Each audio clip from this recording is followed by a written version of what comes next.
মই ভাবোঁ যে সেই দিশতো আমি বহুতখিনি সমাধানৰ দিশত লৈ যাব পাৰিম 25 নৱেম্বৰত আমাৰ ৰিপৰ্ট আহিব আমি ভাবোঁ যে অসমৰ ৰাইজে প্ৰকৃত সমস্যাটো অনুভৱ কৰিব পাৰিব কেতিয়াও ৰাইজক সঁচা কথাখিনি জনোৱা হোৱা নাছিল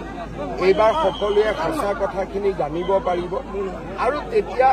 আলাপ আলোচনাৰ মাজেৰে সমাধানৰ ৰাস্তা ওলাব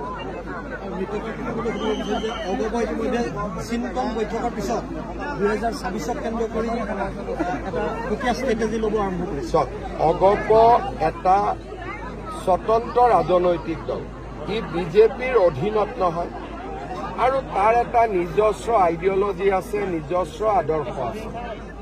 নিৰ্বাচনৰ সময়ত আমি আসন বুজাবুজি কৰোঁ মিত্ৰতা কৰোঁ কিন্তু সেই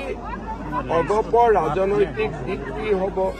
তেওঁলোকে কেনেকৈ আগুৱাই যাব কেনেকৈ তেওঁলোকৰ দৃষ্টিভংগী হ'ব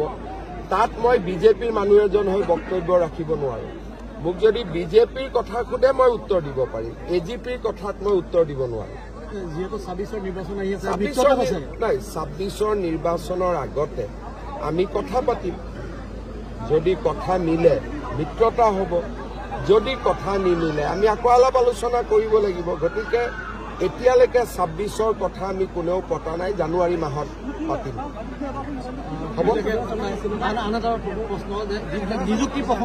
আমি অলপ ভিৰটো কমিলে চাম নিযুক্তিৰ মই 2 এদিনতে ডেটবিলাক ঘোষণা কৰি দিম আমাৰ ৰেণ্ডমাইজেশ্যন বুলি কয় ৰেণ্ডমাইজেশ্যনৰ কাম চলি আছে তাৰ পৰা পোষ্টিঙৰ কাম চলিব প্ৰায় 10-15 দিনৰ এটা প্ৰক্ৰিয়া আছে নৱেম্বৰ অক্টোবৰ মাহটো আমি কোনো কাম কৰিব পৰা নাই সকলোৰে আপোনালোক সকলোৱে জানে পৰিৱেশ নৱেম্বৰত আমি নিযুক্তিৰ প্ৰক্ৰিয়া আৰম্ভ কৰিম ডিচেম্বৰত আমি শেষ কৰিম এটা এটাকৈ আমি নিযুক্তি দি যাম প্ৰথমতে LP তাৰপিছত পুলিচ তাৰপিছত gazetted officer ADRE 3 ADRE 4 health এনেকৈ প্ৰায় 35,000 নিযুক্তি পাম